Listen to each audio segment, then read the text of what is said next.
নমস্কার বন্ধুরা, আপনাদের সবাইকে স্বাগত আমাদের ইউটিউব চ্যানেলে। তো আজকে আমরা এই ভিডিওতে একটা গুরুত্বপূর্ণ বিষয় নিয়ে আলোচনা করব। তো সেটা হলো যারা যারা ইতিমধ্যে আপনাদের বাড়িতে বয়স্ক মানুষেরা আছেন বা যারা বিধবা ভাতা পাচ্ছেন বা বার্ধক্য ভাতা পাচ্ছেন, তো তারা তো অলরেডি টাকাটা পেয়ে আসছেন। তো এইবার যে প্রতি বছর যারা যারা পেনশন পায়, তো তাদেরকে কিন্তু সবার নভেম্বর বা ডিসেম্বর মাসের মধ্যে তাদেরকে একটা করে লাইফ সার্টিফিকেট জমা দিতে হয়। তো সেই সংক্রান্ত বিষয় আমরা আজকে এই ভিডিওতে ডিটেলস আলোচনা করব। তো এখন বিষয় হলো, আপনারা হয়তো অনেকে বলবেন বা অনেকে ভাববেন যে আপনাদের বাড়িতে একজন বয়স্ক মানুষ আছে, তিনি বার্ধক্য ভাতা পাচ্ছেন, কিন্তু তার কোনো প্রকার লাইফ সার্টিফিকেট তিনি কোনো বছরই জমা দেন না। তো প্রথমেই আপনাদেরকে বলে রাখি যে সব জায়গায় কিন্তু একই রকম নিয়ম না, বিভিন্ন জায়গায় বিভিন্ন রকম নিয়ম, এবং কোথায় কি নিয়ম কিভাবে সেটা পরিচালনা হয়, তো সেই সংক্রান্ত বিষয়ে আমরা এই ভিডিওতে ডিটেলসে আলোচনা করব। তো বেশি দেরি না করে ভিডিওটা লাস্ট অবধি কন্টিনিউ করুন।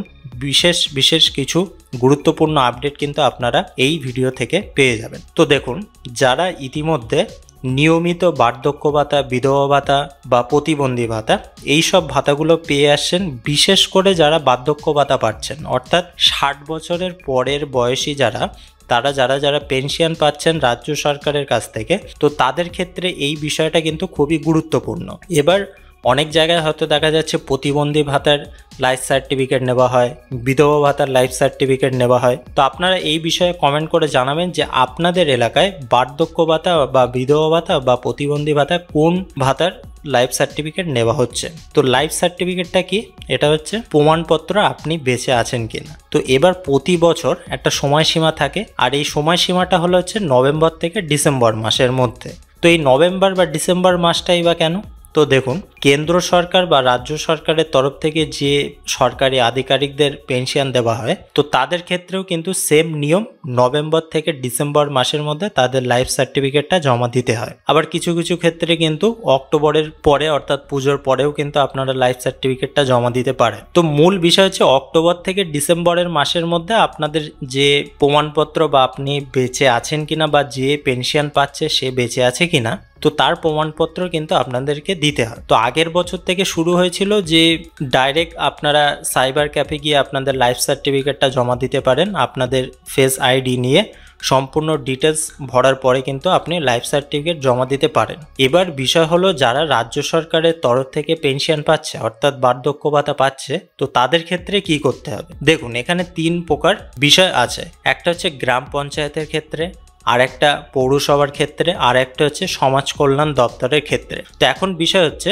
অনেক জায়গায় কিন্তু আপনারা দেখেছেন বা অনেকে ভিডিও দেখছেন, তাদের বাড়িতে বাড়িতে গিয়ে পৌরসভা থেকে সেখান থেকে কিন্তু সার্ভে করে আসা হয়েছে, এবং যারা যারা বার্ধক্য ভাতা পাচ্ছেন, তো তাদের কাছ থেকে কিছু কিছু ডকুমেন্টস কিন্তু নিয়ে আসা হয়েছে। এবং যারা সমাজ কল্যাণ দপ্তরে গিয়ে আবেদন করেছিল, তো তাদের হয়তো অনেকে বলবেন যে আপনাদের বাড়িতে সার্ভে করা হয়নি। কারণ এটা অবশ্যই আপনাদেরকে মানতে হবে, আপনাদের বাড়ি যদি পৌরসভার আন্ডারে হয়, সাপোজ দেখা যাচ্ছে আপনাদের বাড়িতে একজন বার্ধক্য ভাতা পাচ্ছেন আর পাশের বাড়িও একজন বার্ধক্য ভাতা পাচ্ছেন, এবং আপনাদের বাড়ি যিনি বার্ধক্য ভাতা পাচ্ছেন তিনি হয়তো পৌরসভায় গিয়ে আবেদন করেছিলেন, এবং পাশের বাড়ি তিনি হয়তো সমাজ কল্যাণ দপ্তরে গিয়ে আবেদন করেছিল। এবার বিষয় হলো, যে পৌরসভায় আবেদন করেছিল তার বাড়িতে গিয়ে সার্ভে করা হয়েছে, এবং পাশে যার বাড়ি সে সমাজ কল্যাণ দপ্তরে গিয়ে আবেদন করেছিল, তার বাড়িতে গিয়ে সার্ভে করা হয়নি। তো এই সব সংক্রান্ত বিষয় কিন্তু হচ্ছে, এবং আপনারা কিন্তু অনেকে উপলব্ধ করছেন। তো আপনাদেরকে বলবো যে আপনি যদি ভাবেন যে বার্ধক্য ভাতার জন্য লাইফ সার্টিফিকেট জমা দিতে হবে না, তো এটা কিন্তু আপনি সম্পূর্ণ ভুল করছেন। হয়তো আপনাদের এলাকায় এর আগের 2-3 বছর হয়তো নেওয়া হয়নি। তো অবশ্যই যদি আপনাদের বাড়িতে কেউ বার্ধক্য ভাতার টাকা নিয়মিত পেয়ে আসেন, তো অবশ্যই আপনি গিয়ে একবার খোঁজ নিয়ে নেবেন।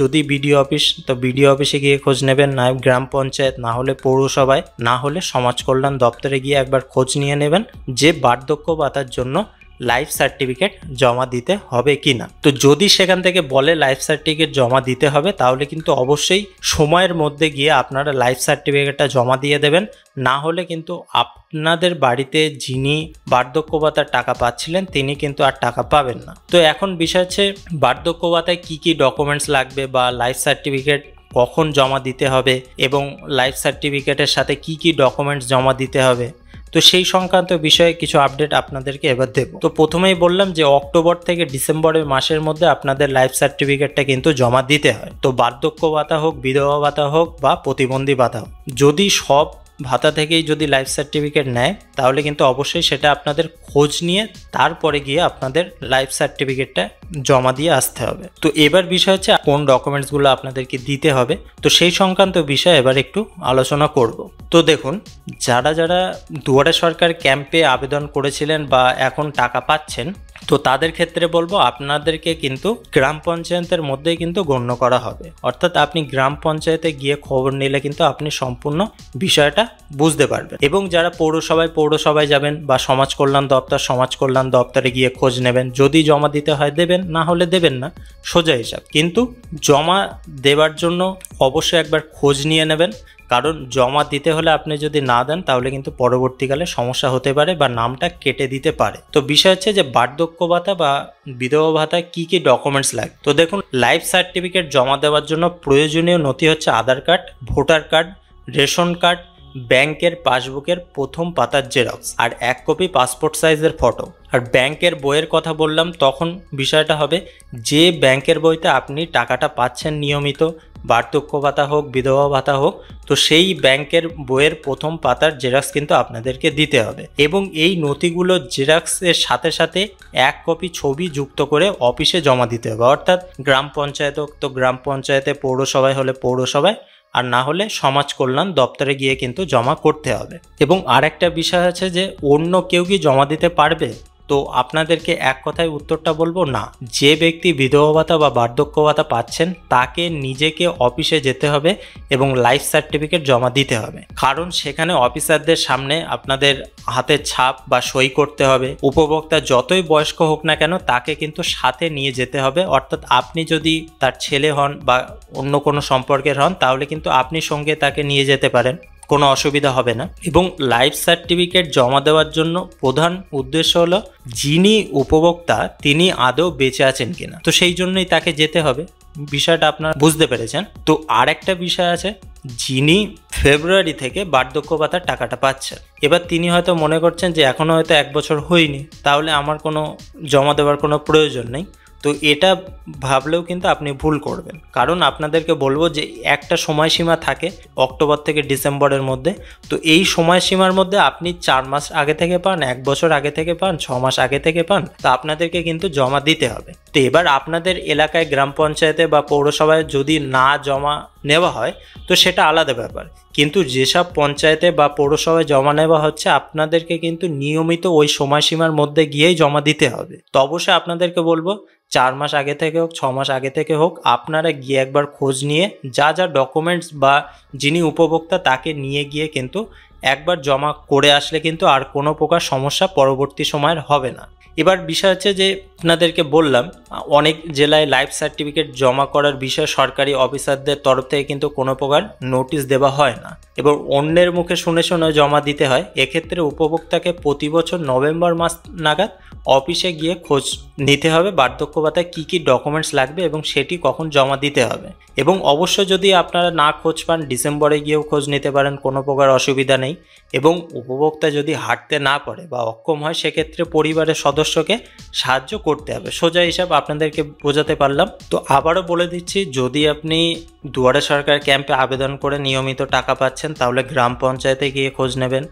যদি পৌরসভা থেকে আবেদন করে টাকা পাচ্ছেন তাহলে সেখান থেকে আপনারা গিয়ে খোঁজ নিয়ে নেবেন। এবং পৌরসভা থেকে অনেক জায়গায় কিন্তু সার্ভে করা হয়েছে, কিন্তু গ্রাম পঞ্চায়েত বা সমাজ কল্যাণ দপ্তর থেকে হয়তো অনেক জায়গায় সার্ভে করা হয়নি। তো আপনারা গিয়ে কিন্তু সেখান থেকে খোঁজ নেবেন এবং খোঁজ নেওয়ার পরে যদি বলে যে হ্যাঁ জমা দিতে হবে তাহলে দেবেন, আর যদি বলে যে জমা দেওয়ার কোনো প্রয়োজন নেই নিয়মিত সে টাকা পেয়ে যাবে তাহলে কিন্তু আপনাদের আর কোনো প্রকার চিন্তা থাকলো না।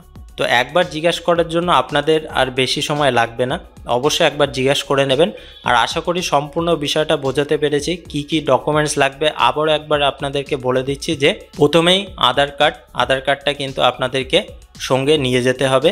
ভোটার কার্ড, রেশন কার্ড, ব্যাংকের পাসবুকের প্রথম পাতার জেরক্স আর 1 কপি পাসপোর্ট সাইজের ফটো, এবং এগুলোর জেরক্স নিয়ে যাবেন। সঙ্গে দরকার হলে অরিজিনালগুলো নিয়ে যাবেন, কারণ যদি সেখানে ভেরিফাই করা হয় তাহলে কিন্তু আপনারা সেখান থেকে দেখিয়ে দিতে পারবেন। তা আশা করি সম্পূর্ণ বিষয়টা বোঝাতে পেরেছি। যদি কোনো প্রকার সমস্যা থেকে থাকে অবশ্যই সেটা আমাদের কমেন্ট বক্সে জানাবেন, সম্পূর্ণ বিষয়ে আপনারা সাহায্য পেয়ে যাবেন। তো যদি ভিডিওটা ভালো লেগে থাকে অবশ্যই একটা লাইক করতে কিন্তু ভুলবেন না। আর এতক্ষণ আমাদের এই ভিডিওটা দেখার জন্য আপনাদেরকে অসংখ্য ধন্যবাদ।